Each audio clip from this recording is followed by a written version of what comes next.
We're going to be doing examples of sign charts. So here I have graph number 3, and my recommendation before beginning your table is to identify the maximum points and the minimum points on your graph, and then we're approximating the location of the inflection. So when I look at this graph, I'm looking for valleys and mountains. I see a valley here, this U shape, and so I'm going to be marking my minimum. And I'm paying attention to the numbers on the x-axis. So I'm saying my minimum is at -3. I am now looking for a mountain, if there is one, and if so, I'm looking for the peak of that mountain, and we'll put the peak of that mountain right about there. And we're going to approximate that at 2.5 for my maximum.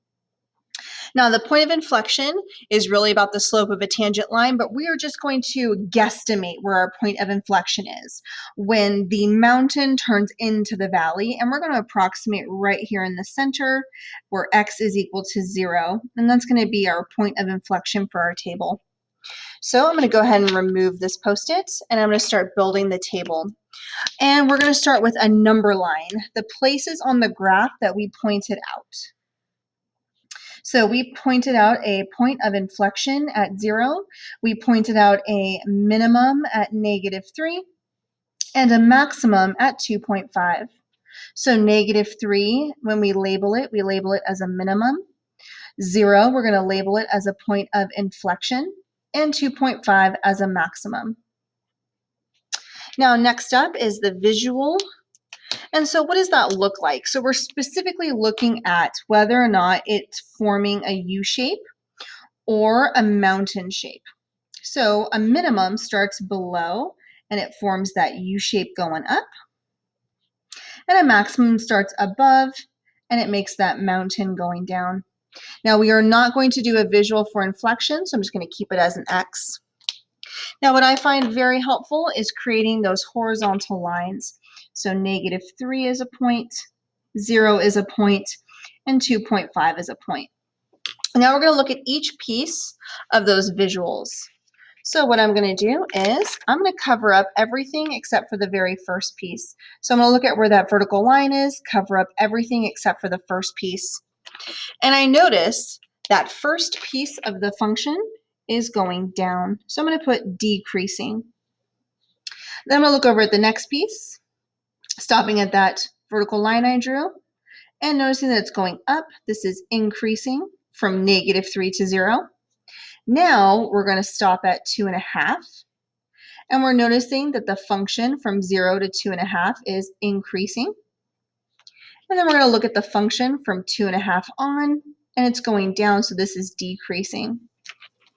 Next, we're going to talk about the slope. If my function is decreasing, the slope will be negative. If my function is increasing, the slope will be positive. Increasing, slope will be positive. Decreasing, slope will be negative. And last is the interval. I like to mark those vertical lines as x equals -3, x equals 0, and x equals 2.5. And now I'm focusing on the interval before, in between those points, and at the end. So on the left, I'm going to be smaller than the first point I talked about. X is less than -3. When I'm in between 2 points, I say x is in between that first number, -3, and the next number, 0. In between x, 0, and 2.5.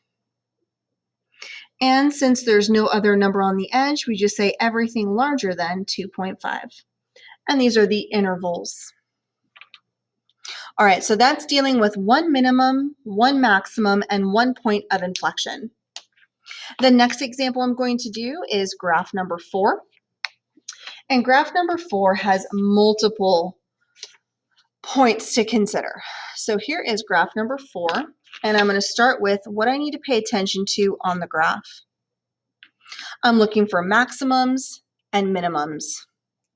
So by looking at this graph, we're going to start here. Notice we're going down, and here is the tip right there of the low point. And I'm just going to approximate that to -1.5. And this is a minimum. Now I'm coming up, up, up, up, up, which means I've got a tall point here, right here, x equals 2, and this is considered a maximum. And then I go low, low, low again. This is my lowest point, approximately at 4, and this is a minimum.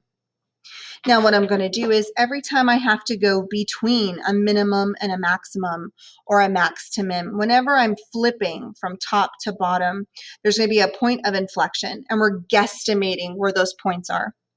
So in between this minimum and maximum, I'm going to guess that my inflection point is right here at 0.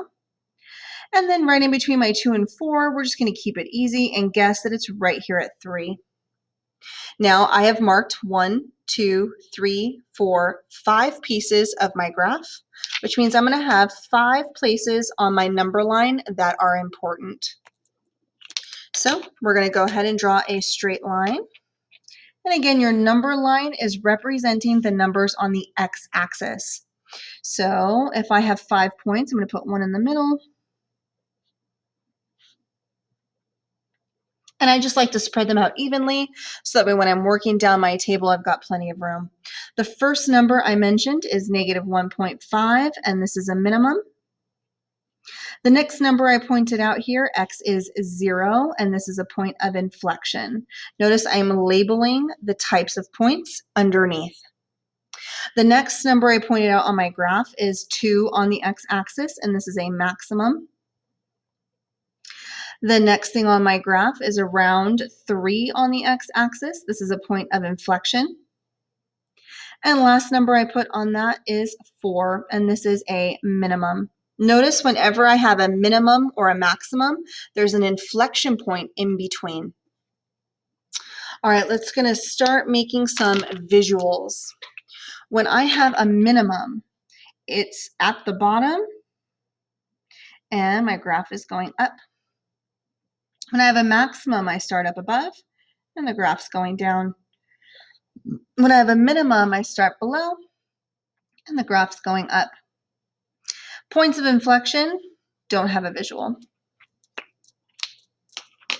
So every single time I have a point, I'm just going to draw this vertical line going down.